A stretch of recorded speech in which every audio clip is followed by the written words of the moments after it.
Hello मेरे प्यारे बच्चों, कैसे हो आप। आज हम कक्षा 5 विषय पर्यावरण अध्ययन अध्याय 25वां, जिसका नाम है हमारी पृथ्वी व अंतरिक्ष। तो इस पाठ के हम सभी प्रश्नोत्तर देखते हैं। पाठ्य पुस्तक के प्रश्न 1 चर्चा कीजिए। प्रश्न 1, आपने आकाश में क्या क्या देखा है। तो बच्चों, हम आकाश में क्या क्या देखते हैं। तो हमने आकाश में दिन में सूर्य एवं रात में चंद्रमा तथा तारे देखे हैं। प्रश्न 2 है कि हम सूर्य के सामने क्यों नहीं देख सकते हैं।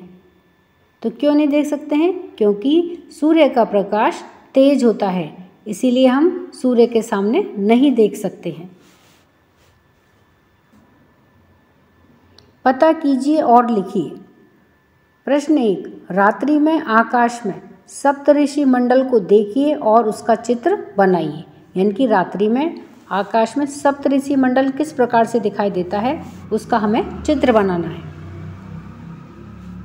तो देखिए, ये आकाश में सप्तऋषि मंडल का चित्र है। प्रश्न 2, आकाश में और क्या क्या दिखाई देता है, उनके भी चित्र बनाइए। तो देखिए, हमें आकाश में और क्या क्या दिखाई देता है। ये देखिए, तो नीला आसमान हमें दिखाई देता है, काले काले बादल हमें दिखाई देते हैं, और यह चांद हमें दिखाई दे रहा है आकाश में, और ये देखिए तारे भी हमें दिखाई दे रहे हैं। इसका मतलब यह आकाश में रात्रि का चित्र है। तो ये सभी चीज़ें हमें आकाश में दिखाई देती हैं। पता कीजिए व जानिए। प्रश्न 1, हवाई जहाज व अंतरिक्ष यान में क्या अंतर होता है। तो उत्तर है कि हवाई जहाज कम ऊंचाई तक की यात्रा करते हैं, जिनमें कोई भी सामान्य नागरिक यात्रा कर सकता है, जबकि अंतरिक्ष यान अधिक ऊंचाई तक जाते हैं तथा उसमें विशेष उद्देश्य से विशेष प्रशिक्षण प्राप्त अंतरिक्ष यात्री ही यात्रा करते हैं। प्रश्न 2, अंतरिक्ष में जाएंगे तो कौन कौन सी तैयारी करेंगे। तो अंतरिक्ष में जाने के लिए विशेष प्रकार के यान की आवश्यकता होती है तथा अंतरिक्ष यात्री को विशेष प्रशिक्षण दिया जाता है। उसे सभी कार्य तैरते हुए ही करने पड़ते हैं, अतः उसे प्रशिक्षण को सफलतापूर्वक पूरा करना आवश्यक होता है। इसके अतिरिक्त अलग तरह का भोजन करने, विशेष अवस्था में कार्य करने, गुरुत्वाकर्षण बल के अभाव में रहने तथा अत्यधिक दाब व भारीनता में रहने की तैयारी करेंगे, क्योंकि अंतरिक्ष का जो वातावरण है वह पृथ्वी के वातावरण से बिल्कुल भिन्न है। तो अंतरिक्ष के जिस प्रकार का वातावरण होता है उसी के प्रकार की हमें तैयारी करनी पड़ेगी। प्रश्न 3, अभी तक भारत के कौन कौन से अंतरिक्ष यात्री हुए हैं, उनकी जानकारी अपने विद्यालय के पुस्तकालय से प्राप्त कीजिए। तो भारत से अभी तक 3 अंतरिक्ष यात्री हुए हैं। पहला है राकेश शर्मा, दूसरा है कल्पना चावला और तीसरी है सुनीता विलियम्स। प्रश्न 4, चंद्रमा से देखने पर हमारी पृथ्वी कैसी दिखाई देती होगी। तो चंद्रमा से देखने पर हमारी पृथ्वी छोटी तथा गोल दिखाई देती होगी। चर्चा कीजिए। प्रश्न 1 है कि चित्र देखिए और बताइए कि अंतरिक्ष यात्रियों ने क्या पहन रखा है। तो यहाँ पर देखिए, इस चित्र में 3 अंतरिक्ष यात्री दिए गए हैं, राकेश शर्मा, कल्पना चावला और सुनीता विलियम्स। तो हम जैसा कि चित्र में देख रहे हैं कि इन यात्रियों ने क्या पहन रखी है, कुछ विशेष प्रकार की पोशाक पहन रखी है। तो अंतरिक्ष यात्रियों ने विशेष प्रकार के यंत्रों से युक्त पोशाक पहन रखी है, जो कि अंतरिक्ष में जाते समय ये जो अंतरिक्ष यात्री होते हैं वे पहनते हैं। प्रश्न 2, क्या हम अंतरिक्ष में जा सकते हैं। उत्तर है हाँ, हम अंतरिक्ष में जा सकते हैं। प्रश्न 3 है, अंतरिक्ष में हम कैसे जा सकते हैं। उत्तर है कि अंतरिक्ष में हम विशेष प्रकार के यान के द्वारा जा सकते हैं। सोचिए और लिखिए। प्रश्न 1, कल्पना करो कि आप अंतरिक्ष यात्रा पर जा रहे हो। अपनी अंतरिक्ष यात्रा का वर्णन अपनी उत्तर पुस्तिका में कीजिए। तो जब मुझे अंतरिक्ष यात्रा के लिए चुन लिया जाएगा तो मैं वहाँ जाने के बारे में अपने मित्रों तथा संबंधियों को सूचना दूंगा। इसके बाद मैं अंतरिक्ष में जाने के लिए आवश्यक प्रशिक्षण प्राप्त करूंगा। मैं अलग तरह का भोजन करने का अभ्यास करूंगा। अंतरिक्ष जैसी अवस्था में कार्य करने की तैयारी करूंगा तथा गुरुत्वाकर्षण बल के अभाव में रहने का अभ्यास करूंगा। इसके अतिरिक्त मुझसे पहले जो लोग अंतरिक्ष में जा चुके हैं उनके बारे में जानकारी जुटाऊंगा तथा उनके अनुभवों को जानने का प्रयास करूंगा। इस प्रकार से सब तरह से संतुष्ट होने पर ही मैं अंतरिक्ष में जाऊंगा। पता कीजिए और संग्रह कीजिए। प्रश्न 1, आप भी अंतरिक्ष यात्रियों के बारे में जानकारी एकत्रित करके इनके चित्रों को अपनी कॉपी में चिपकाओ। तो यहाँ पर देखिए जो हमारे 3 अंतरिक्ष यात्री हैं, राकेश शर्मा, कल्पना चावला और सुनीता विलियम्स। तो इन तीनों के विषय में जानकारी एकत्रित करके आपको अपनी कॉपी में चिपकानी है। देखिए और बताइए, सूर्य में या सूर्य से सबसे पास के ग्रह का नाम लिखिए। यानी कि जो ग्रह सूर्य के सबसे समीप है उस ग्रह का नाम लिखना है। तो उस ग्रह का क्या नाम है? उत्तर है बुध ग्रह। बुध ग्रह सूर्य के सबसे निकट है, सबके सबसे समीप है। प्रश्न 2, सौर परिवार का सबसे बड़े आकार का ग्रह कौन सा है? तो उत्तर है बृहस्पति। बृहस्पति सबसे बड़े आकार का ग्रह है।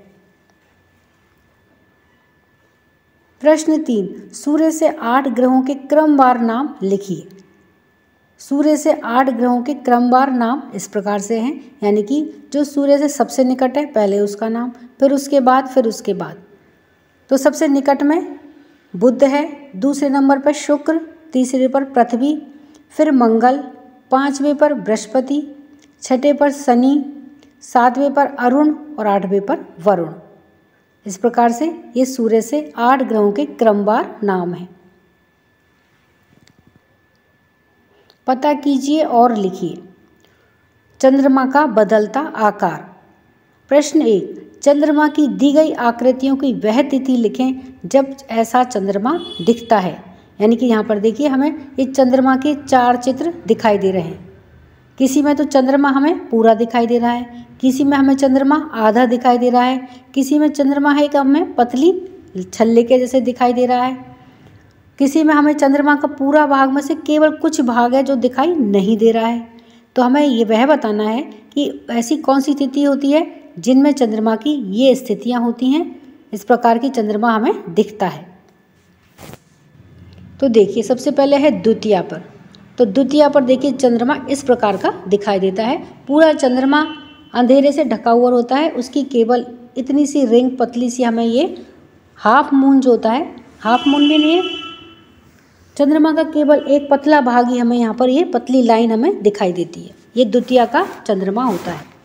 अब यहाँ पर देखिए लगभग हमें आधा चांद दिखाई दे रहा है। ये हाफ मून डे है, तो इसको क्या कहेंगे? ये अष्टमी वाली तिथि को होता है। तो अष्टमी वाली तिथि में चांद लगभग आधा दिखाई देता है। और इसमें देखिए चांद पूरा दिखाई दे रहा है, केवल इसका थोड़ा सा भाग है जो हमको दिखाई नहीं दे रहा है। तो ये 14 की तिथि है। तो 14 की तिथि पर चंद्रमा का लगभग पूरा भाग दिखाई देता है, केवल थोड़े से भाग को छोड़ करके। और यहाँ पर देखिए ये पूर्णिमा है। तो पूर्णिमा की तिथि पर चांद हमें पूरा दिखाई देता है। तो जब आकाश में चांद पूरा दिखाई दे और उसकी बहुत अच्छी रोशनी आ रही हो तो वह तिथि कौन सी है? वह पूर्णिमा है। प्रश्न 2, चंद्रमा की ऊपर बताई गई आकृतियों वाली तिथियों पर आप कौन कौन से त्योहार, पर्व, उत्सव, मेला आदि मनाते हैं? तो हमारे प्रमुख त्योहार भाई दूज, जन्माष्टमी, शिव चौदस, होली, रक्षाबंधन आदि इन्हीं तिथियों पर मनाए जाते हैं। क्या इन दिनों कोई मेला लगता है? तो हाँ, इन दिनों कई स्थानों पर मेले लगते हैं। प्रश्न 4, इस दिन आपके परिवार के लोग क्या क्या करते हैं? तो इस दिन हमारे परिवार के लोग सुबह उठ करके स्नान आदि करके पूजा करते हैं तथा घरों में पकवान बनाए जाते हैं। क्योंकि इस दिन क्या होता है, त्यौहार होता है, और त्योहारों पर क्या बनाए जाते हैं, पकवान बनाए जाते हैं। जाना समझा अब बताइए। प्रश्न 1, सौर मंडल का मुखिया कौन है? तो सौर मंडल का मुखिया सूर्य है, और बाकी के जितने भी ग्रह हैं वो सब उसके चारों तरफ चक्कर लगाते हैं। तो मेन लीडर या मुखिया कौन है? सूर्य है। प्रश्न 2, भारतीय अंतरिक्ष यात्रियों की सूची बनाइए। तो अंतरिक्ष यात्री कौन कौन से हैं जो भारतीय हैं? पहला है राकेश शर्मा, दूसरा है कल्पना चावला, और तीसरी है सुनीता विलियम्स। प्रश्न 3, तारे दिन में क्यों नहीं दिखाई देते हैं? तो उत्तर है कि सूर्य के तेज प्रकाश के कारण हमें तारे दिन में दिखाई नहीं देते हैं। हालांकि वे आसमान में रहते हैं पर हमें दिखाई नहीं देते हैं। प्रश्न 4, कौन से ग्रह के चारों ओर छल्ला है? छल्ला यानी रिंग है। तो उत्तर है शनि ग्रह। शनि ग्रह के चारों ओर रिंग है या छल्ला है। तो इस तरह से बच्चों हमने इस पाठ के सभी प्रश्न उत्तरों को देखा है। वीडियो पसंद आने पर वीडियो को लाइक करें, शेयर करें। चैनल पर नए हैं तो सब्सक्राइब करना ना भूलें। मिलते हैं नए वीडियो में। इसी के साथ धन्यवाद।